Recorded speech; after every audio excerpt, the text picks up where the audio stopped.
The TEFL Commute, Season 5, Episode 3, D is for Dictionary.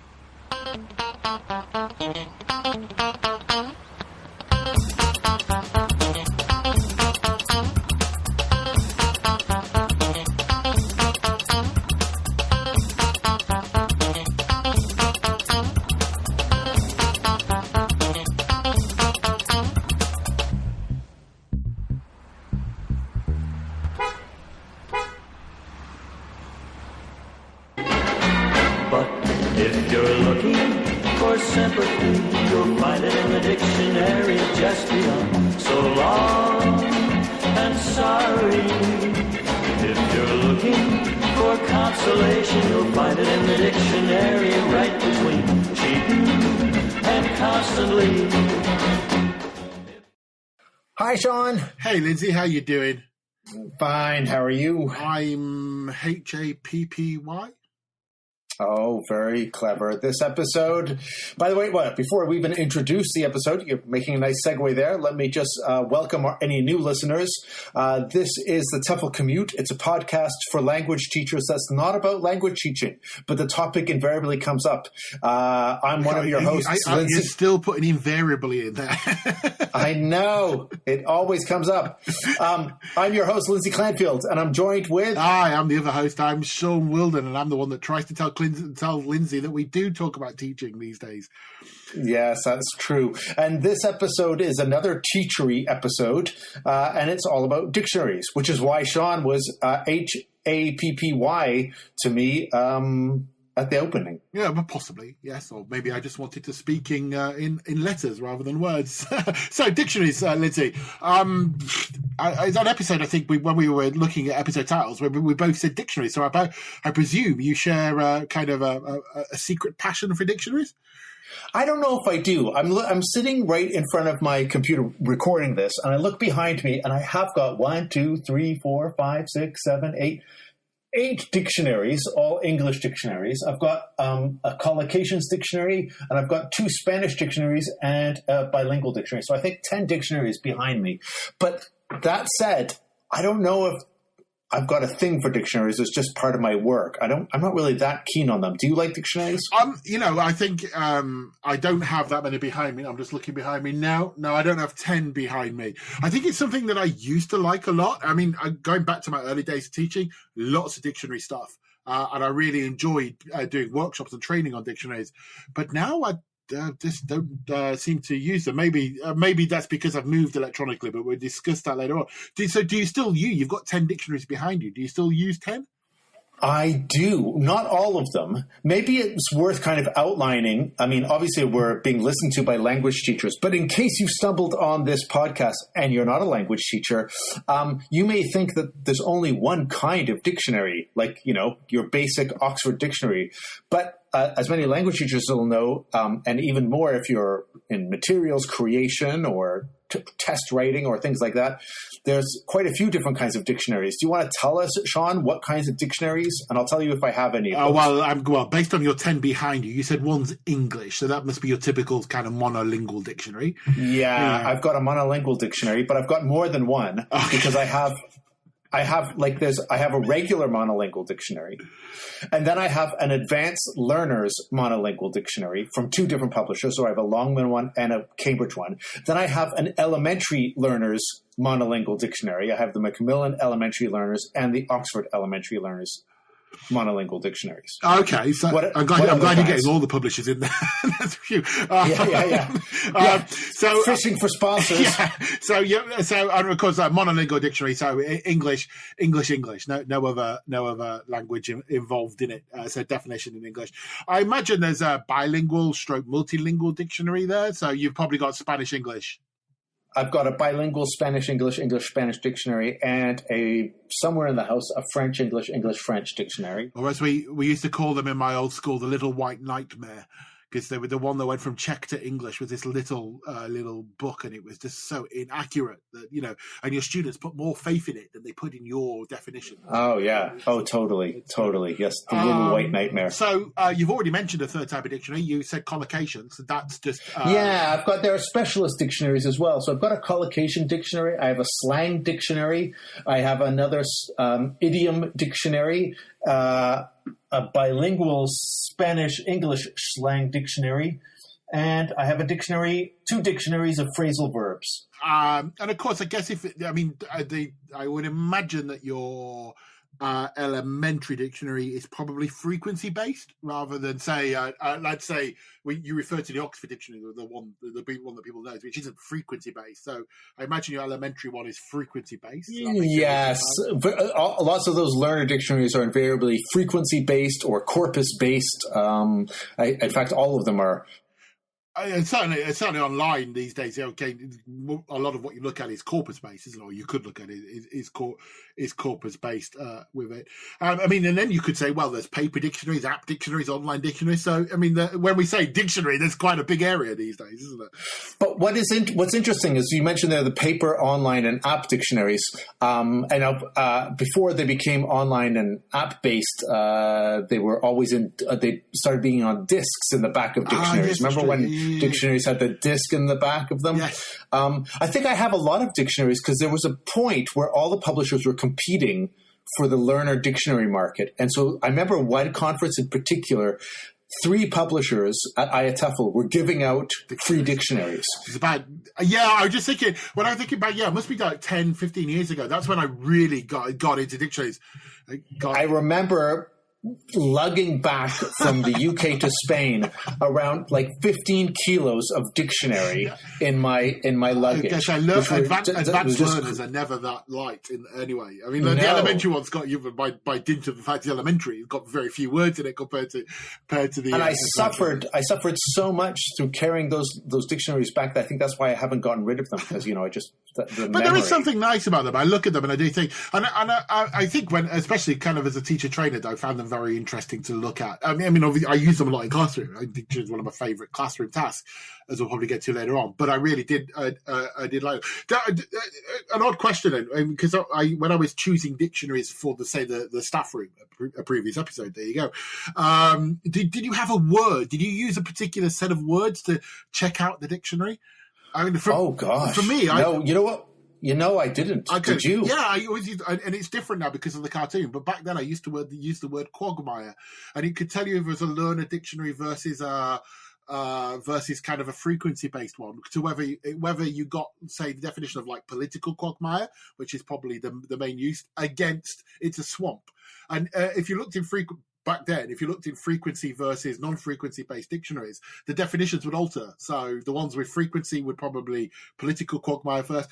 It was one of those things that every time I went to a bookshop, I'd find a dictionary and look and see which was the first definition of quagmire in it. But now, of course, quagmire is just seen as a character in a cartoon, in one of those adult, I can't remember, what's it, Family Guy? That's it. He's a character, isn't he? Oh, okay. I didn't even know that. So, I would have thought automatically of the political quagmire. So when you say quagmire now, people go, the character. Military quagmire or something like that. But of course, by definition, it's a swamp.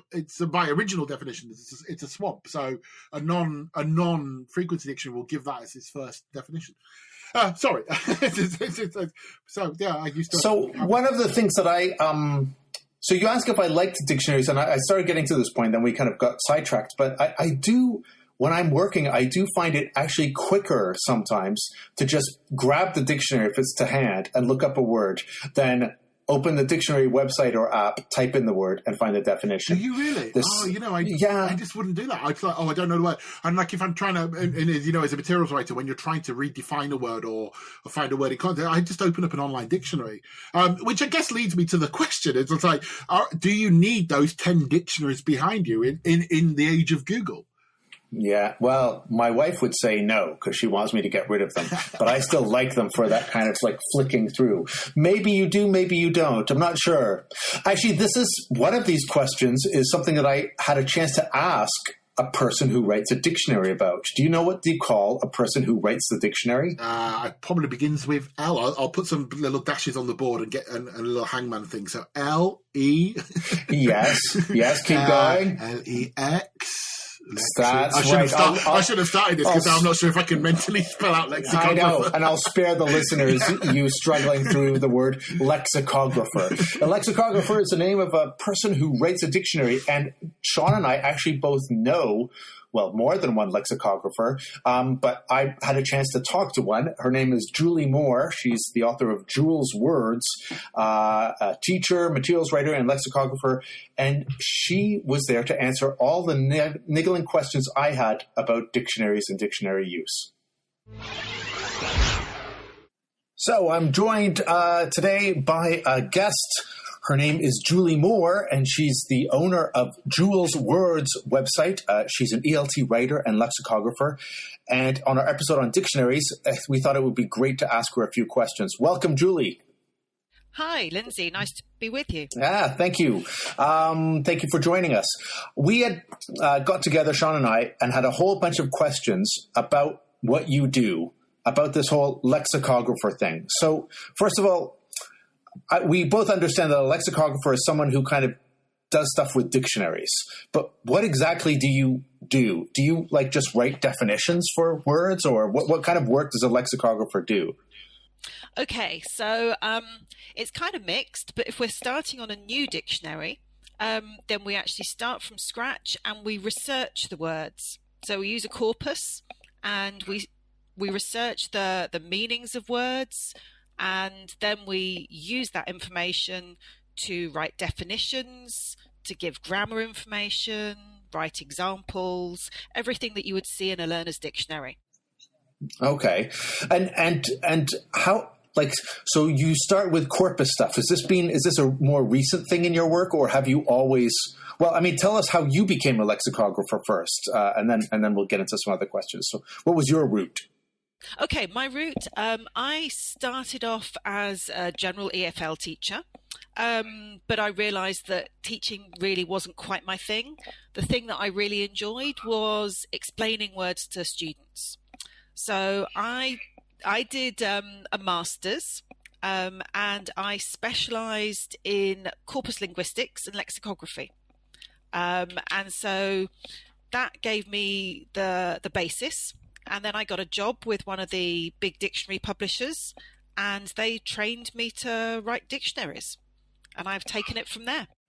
And so so how do you going about writing a dictionary definition with so many dictionaries already having been written and corpus information? Do you look at what other dictionaries have done, and how is it impossible not to copy? Yeah, well, if you're starting on a new dictionary, you wouldn't look at other dictionaries first. So you would look at the data first. So you would look up a word in the corpus. You would look at lots and lots of examples and jot down notes. Then you use something that we call a defining vocabulary. So we have, on learners' dictionaries, we have a vocabulary of somewhere between 2,000 and 3,000 words. And those are the only words we're allowed to use in our definitions. So the idea is that the definitions aren't more difficult than the words you're defining.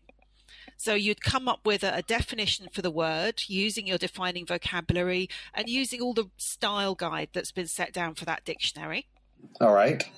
And then when you thought you were happy with your definition, then you might look at other dictionaries, just to see, is there something that you've really obvious that you've missed or that you're getting wrong? But you don't look at them first. Right. And so what's an example of, for example, a really hard word to define? What's an example of a word that most lexicographers admit is just a beast of a word to define? Well, the worst words to define are the ones that have, if you like, the least meaning. So the function words. Oh, like of or of the okay. But, and then all the delexical verbs. So get, put, have. All those verbs are the really worst because they're used in lots and lots of different ways, but they're very difficult to pin down. So the big the biggest entry in the dictionary is for the word set, S-E-T, which Really? is pages Okay. long. Yeah, you go look it up and there's pages of it. Of set. And that is because there are so many meanings, and then you've got all the phrasal verbs, and it goes on and on and on. And those are the tough ones. They're challenging, they're interesting, but they're tough. Wow. Okay. Is there a word or a definition that you put into a dictionary once that you're particularly proud of, that you think, hey, I did that, and that was a great definition? Not that I can think of off the top of my head. Generally, actually, it's the examples that are kind of more fun.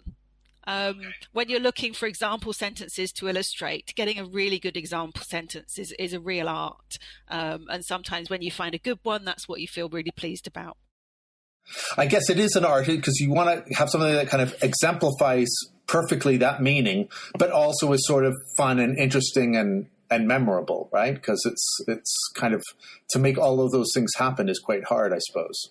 Yeah, I mean, you're trying to do lots of things in an example. So we'll try and you're trying to illustrate the most typical usage of the word. So with the collocations and the structures and the patterns, but then you want it to be simple and clear and memorable and not to offend anybody and to be universal.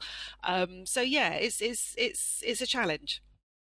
Hey, interesting question there. You mentioned about not to offend anybody. One of the questions Shaun and I had was, does the work of lexicographers ever get political? For example, words that you can include or that you exclude. I've also read, I heard anecdotal evidence of how definitions of words might be changed according to versions of dictionaries. I heard this relating to dictionaries, English language dictionaries that were sold into the Soviet Union in the 1970s. I don't know if it's true or just a lexicographer urban myth, but are there kind of political aspects to the work ever? I wouldn't say so much really political. I mean, certainly you wouldn't have, I've never heard of having different definitions. As I say, you have to be a little bit careful with examples, because you know, for example, if you've got a word that is has negative connotations, you don't want to put it in with a specific nationality. So, you know, if you had the word like invade, you wouldn't talk about some recent conflict because that could upset people. You'd either go something from ancient history, so the Romans invaded Britain or something like that, or you just go neutral and you say the enemy troops invaded. I see. I guess this is also true for gender stuff. So, like, you know, certain. Do you have that? I know that as a materials writer, we'd always be looking out for example, then doing job words. All the pilots suddenly became female, and we would have police officer and not just policemen and stuff like that. But I imagine also for sort of, household chores. Do you have to be wary of like not making sure there's not so many she's, or kind of being stereotypical on that? Yeah, I mean, you try not to be, but at the same time, you don't want to confuse people. You know, in some cultures, if you give things that are against their norms, then that's actually a little bit confusing. So yeah, it's a fine line. We try to be as neutral as we can, but to be universally helpful, I guess, is the key thing. Oh, here's another quick question. Have you ever had to write, in learner dictionaries, do the bad words ever get in? I remember when I was beginning teaching, students handing out the dictionaries to students, and they would automatically go and look up to see if the F word was in there, or the S word, or things like that. Have you had to write definitions for swear words, and if so, lots of them? Yeah, I mean, with learners' dictionaries, it's always about frequency. So if you're writing a very small intermediate learners' dictionary, you'll have less in it than you would the advanced learners. But yes, we do, and usually there's a very clear policy for how you deal with them. The kind of really bad swear words, there's usually a very clear policy, and you don't get examples usually. So it's a very simple reduced form. But I mean, what's actually more tricky sometimes, or more interesting, is the kind of mid-level words. Okay, you can say them, by the way. We'll just put it explicit on the podcast. Go on.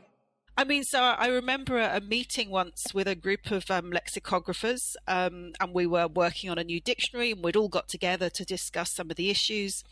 And we ended up speaking for about an hour about the word piss, because it's actually quite a difficult word to pin down. I guess. Yeah, I mean, you've got things like, if as a British person, if I say somebody's pissed.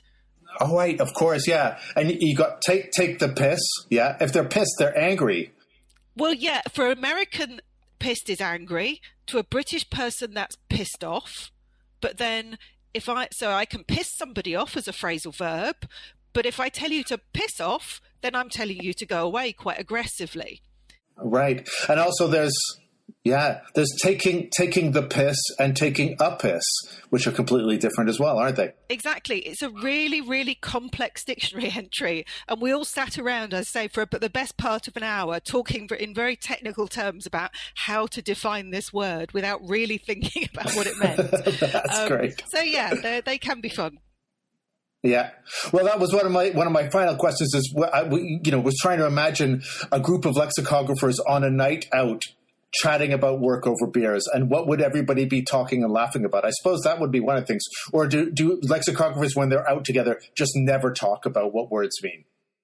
I guess we might. I mean, to be honest, it would probably more be the usual gossip and moaning about, work and who's doing what and whatever. There's probably more interesting chat and banter about words, I would say, on social media. Twitter at the moment is full of lexicography chat. Oh, really? Is this to do with alternative facts and kind of new words like that coming into the language, or just? No, exactly that. So the big American dictionary, Merriam-Webster, they're very active on Twitter, and they've been really getting involved in a lot of the political stuff in America at the moment. And it's very, very interesting to watch. So when the whole alternative facts idea came out, the very next day, the dictionary just tweeted their definition of fact. Oh, wow. So in this case, the work of lexicographers is getting political. Interesting. Yeah. But quite funny as well. They're definitely worth following on Twitter. It's good fun. All right. What's her Twitter name? At Merriam-Webster? Yeah. So at Merriam-Webster, which is MERRIAM and then Webster. So they're worth following. They tweet words in the news. They tweet the words that people are looking up on their online dictionary, which says something about the current culture. So social media chat can be quite interesting. Excellent. Couple more final questions here. Do people, like the work of a lexicographer, is that still got a big future? For example, are people still buying paper dictionaries, or is all of this stuff getting crowdsourced? Like, is Wikipedia or Google, is that kind of stuff killing dictionaries and work of lexicographers, or can it coexist comfortably? I mean, sadly, the work of lexicographers has reduced hugely. So when I started back in the 1990s, there were groups of in-house lexicographers at all the big publishers. Nowadays, particularly in terms of learners' dictionaries, there's probably one person in each department each publisher who just manages things with a few freelancers. And as far as I know, there aren't really new lexicographers coming into the business anymore because there's so little work. And that's partly because, dictionaries just don't sell as much as they used to. I mean, there is still a market for the data that's produced by lexicographers. So, people who are producing software and they want a dictionary as part of it and they want valuable data. Paper dictionaries, there are some people who still buy them, but increasingly fewer and fewer. So most people now go online. All right. Well, then that brings me to my last question, which is also very interesting. We might have to have you come back because we also heard that you have been exploring a new area of linguistics and you're venturing from lexicography into another area. Can you tell us what it is and just briefly tell us about it? Yeah, I've recently started doing a master's course in forensic linguistics. This sounds awesome. Okay, go for it. It's a really fascinating area, and basically it's anything to do with language and the law. So that can be, it's kind of on two sides, really. It's the way language is used within the legal system. So the way the police communicate, the way the courts communicate with people. So that's one half of it. And the other half of it is the kind of CSI side of things. So investigating crimes that involve language and using language analysis techniques to see who wrote something or whatever. So can you give me an example just of a CSI kind of thing? Like, is it like analyzing a note to see what age or where the person came from or things like that? Is that possible? It's usually more where you have a disputed author. So one person says that they wrote something and you can look at their other language to see whether they did or not. So it's where you have a number of possible people who might have written something, and you can analyze their language to get, forensic linguists would kill me for this, but to get like a language fingerprint from them. And then to match it to a text that you have already got to see, did the same people write these two texts? Wow. Fantastic. Well, Julie, thank you very much for joining us. Thanks for sharing all this information about dictionaries, and best of luck in forensic linguistics. Thank you very much, Lindsay. Producer James here with a quick message to say thank you for listening to the podcast. If you'd like to show your support for the show, then you can help us in just a minute and it won't cost you a thing. Think of a friend or colleague you know, someone who you think would enjoy listening to the programme, and send them an email or a message to let them know about us. With your help, we can reach even more teachers. Okay, on with the show. So there you have it. Feel a bit more informed about dictionaries? I did. It's a good interview. I mean, yeah, I know Jules said something that she's passionate about words. It's amazing to do it. You name checked her there, and I like the fact that even her Twitter handle, Lexicon Jules, is she's just all about the words. Interesting. Do you have a favourite word? Is that something that you do? I have a favourite word? No, I don't actually. I'm sure there are. Do that? I have. You know what? I have asked students to do it, and I've written this into materials and online lessons and stuff, like what your favorite word is. I think the British Council did a really interesting like favorite words in English competition across their websites a few years ago, and one of the top words was things like mother, but I always liked words like butterfly or I don't know, the sort of, I don't know, that word I quite liked. But yeah, I'm just thinking of that British Council list. So the words like serendipity and stuff were in it as well. Yeah, that's a nice word as well. But I don't have a single favorite word. I probably would more so in other languages. I think it's when you're learning a new language, you suddenly catch onto a word and you think that sounds so cool and just so nice to say. I guess in English as well. What about you? It changes from time to time. I think it depends on kind of what focus I'm in at the moment. If I'm writing about words, then kind of words do attach to me. I'd probably use. I mean, I think quagmire is just kind of in me now, so it's the word that I like to say, and it's kind of like to throw out because it's difficult to spell. And as I say, it's my dictionary word. But I like words for their sound as well. One of my friends always says the Welsh word "cwtch" for a hug. Which Kerry, one of our presenters, would like. I quite like that. I like the sound of words.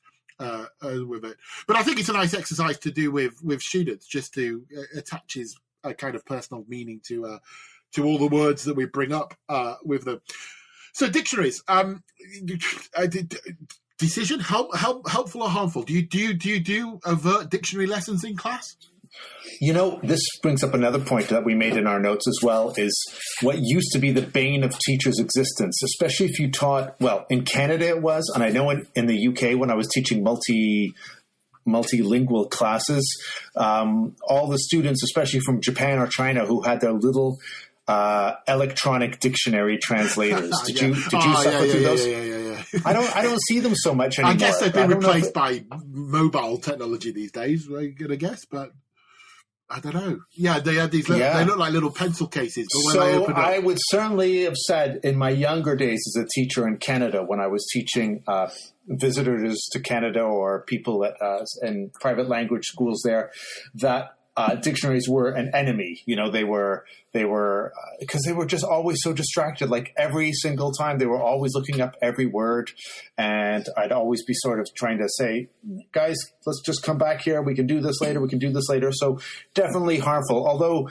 then later on in my teaching, when I'd be teaching in monolingual environments, I would be asking the students, doing dictionary classes, trying to train them to use dictionaries and stuff like that. I know what you mean about I always found, I think I found the electronic dictionary is more of a distraction, hence the harmful. But the fact that students looking at words, it was the same with the Little White Nightmare I mentioned earlier in the podcast. As soon as you're trying to do a reading lesson or something, and the students sat there like thumbing through the dictionary for the words, and you're trying to say, look, no, we're just skimming or we're just scanning. Can we just can we go through them? Some people would say the dictionaries are harmful, full stop, because students just look up the word and they don't really learn it. They don't retain it. They just kind of look at it and go, oh, that's what it means, and then continue with it.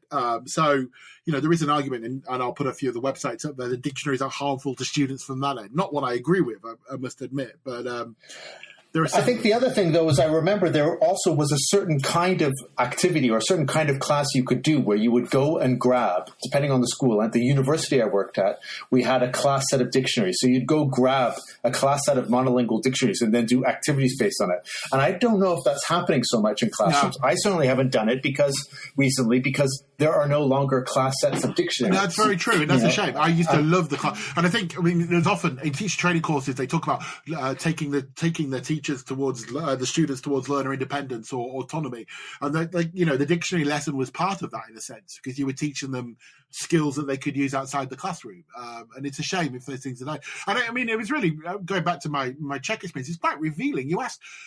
Take the word church in English, ask the students to look it up, and they'll be looking up towards the end of the dictionary because CH is a separate letter in Czech. So, it's really important to actually still remind people of these things where, for us, CH, you would look up under C. So it would be a shame if class sets... I think you would presume that students have access to some sort of dictionary on their device. So I don't think there's any real excuse not to do dictionary lessons. And I'm putting the inverted commas around that as I speak these days. But we just don't have the same class sets, I guess. But yeah, and the fact that an online or an app dictionary means you can't do some of the same kinds of activities that you could do with the paper version. We're probably coming almost to an end, and I wanted to finish my bit and ask if you had a bit afterwards of a favorite activity when you used to do your dictionary class. Do you have one? I used to have quite a lot. I like really surreal things where people bounce off letters. So they open up the dictionary at random, find a word, and then write that down and close it and find out. But I'll tell you what, I'll make it the end of pod activity to explain. But presumably you're asking that because you have one. Yes, exactly, because I was more prepared for this question. So I'm going to finish with this, and then we'll hear your activity in the end of pod activity. One of my activities that I started recently doing was you only need one dictionary for this. So basically, this is with intermediate or higher. You open the dictionary to a page, any page, and you take your left-hand side, the top word of the left-hand side. So I'm going to do this with a dictionary right now, actually. I'm going to do it with the Macmillan Essential Dictionary. Okay? So I've just opened to a random page, and I take the first word at the top of the left-hand side, which is drop, D-R-O-P. And then I take the last word on the right-hand page, which is dull, D-U-L-L. And I get students to write drop and then dull.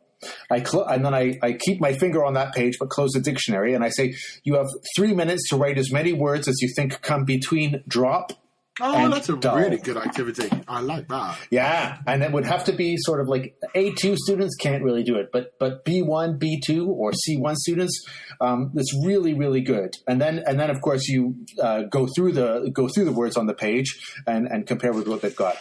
Great activity, huh? Nice. Your activity, not the activity reminds me of, but I just remembered that one of the books I do have behind me is a resource book called Dictionaries. And there are, it was one of those OUP resource book series, I think by John Wright. And it's got lots of activities for dictionaries in, which was one of my favourite resource books when I used dictionaries more often in class. So So I'll put a link to that. It's a nice, interesting. A little shout out for that. Yeah. And just before I finish, that activity I suddenly remembered who I learned it from, which was a colleague of ours who should probably come on the podcast one day, is Kath Billsborough. I think she taught me that activity. Great activity. But anyway, Shaun, I think we pretty much covered, briefly at least, dictionaries. What do you think? Yeah, I think we've given it a good go for it. There'll be lots to go back to with the links and things like and activities to add to the end. But I enjoyed that. I always enjoy these. You pick a topic and you end up nattering about it, and you realise how much it's enjoyable just to talk about the topic. Indeed. Well, everybody, thank you for joining us.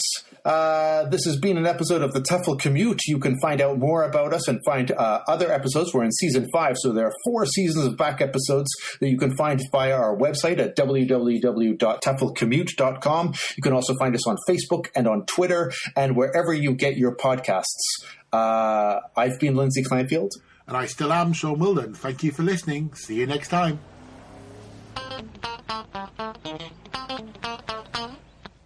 As your commute is coming to an end, here's an idea for you to try out in class.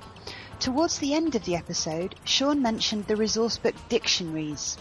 One of his favourite dictionary activities is based on one from that. Before class, choose about 10 words. These could be words previously taught in class, 10 words you're going to teach today, 10 words from a reading text you're going to use in class. You get the idea. In the lesson, you'll need either a class set of dictionaries or be able to let your students access an online dictionary. At the start of the lesson, ask your students to take a piece of paper and on it make 2 columns.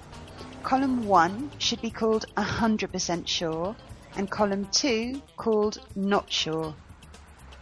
Tell them you're going to say some words and the students have to decide if they know the word or not. They must try and write the word in one of the columns. Know means that they can spell it and know what it means. If they're 100% confident they do, then they write it in column 1. If they're not, they write it in column 2. Go through all the words on your list. Once the students have written them down, ask them to compare with each other, helping each other decide the correct spelling and meaning and referring to the dictionary when they need to. Finish the activity by checking the words and meanings together. You can find the instructions for these activities at our website, www.teflcommute.com. You've been listening to the TEFL Commute, an original podcast produced and presented by Lindsay Clanfield, Shaun Wilden and James Taylor. Don't miss out on any episodes by subscribing to us on iTunes and by visiting us at www.teflcommute.com.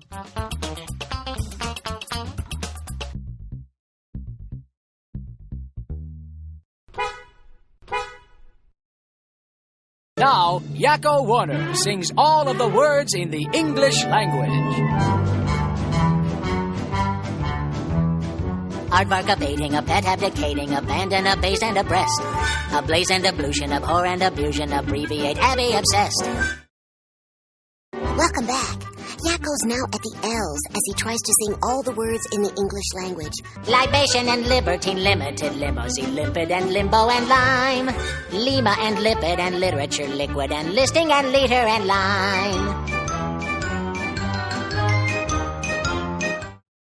Zeppelin and zipper and zephyr and zither, then zinc and zombini and zoo and zucchini and zulu and zorro, then zit and zamoro and zero and zoom and Zaire.